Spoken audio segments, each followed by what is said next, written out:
Hello Market Club members everywhere. Adam Hewson here coming to you from the digital studios. It's Friday. It's the 9th of October. Hard to believe, but we're going to start with StarBucks, which is our favorite coffee company, and for many reasons we love the coffee. But we had a buy signal yesterday, a major buy signal based on our monthly trade trail. I'll just put it in right in here. Click on the M, and there goes in right there at 59.31, meaning it was a change in trend. That's an all-time high close for StarBucks.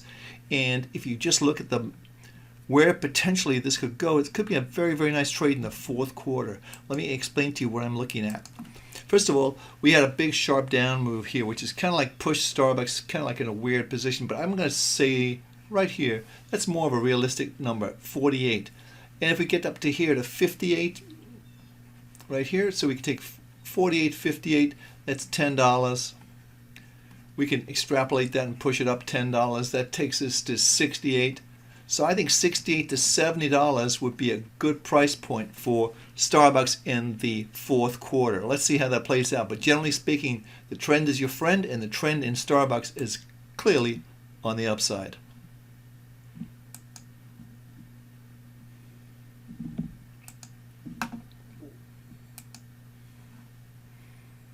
Next up we're looking at is Netflix. You know we're bullish on this. We talked about Netflix and the pullback and the fact that the trend is still clearly on the upside. They announced their higher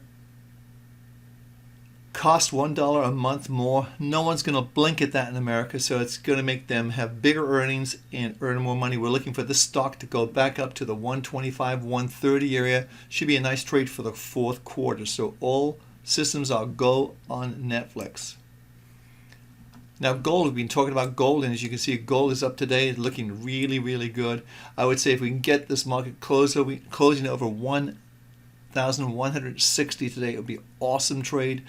We've pointed out what we think is going to be a trend here, and that is a potential head and shoulders, and that would be here. And we've got the breakout, so I think we're looking at this market, you know, going potentially from at least another $50 maybe to the $1,200 level in the fourth quarter of 2015. So it looks very, very good for gold. Weekly positive, which is what we use for trend, and the daily is also positive, that we use that for trend.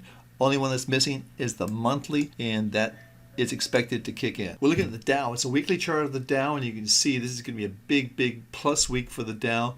Our trade triangles have turned neutral, meaning you should be on the sidelines. It's indicating a trading range with a plus 60. So sidelines for the moment. Lots of stocks to pick from. We don't have to be so concerned about the indices at the moment. S&P is also putting on a very, very good performance. That is getting very close to turning around and putting in a neutral place, but right now it's still negative. So let's see how that plays out next week. The NASDAQ, not so nice. Minus 55. Still down, trading range, still a major trend down, and we're still not over the 50 line on the weekly, so that's important to remember. So even though we've had a big move up in the last couple of weeks, we still haven't overcome some of the barriers for this market. We do have a couple more stocks we want to look at very quickly, so let's go to those. Before we get there, let's take a look at the euro and crude oil. This is the euro.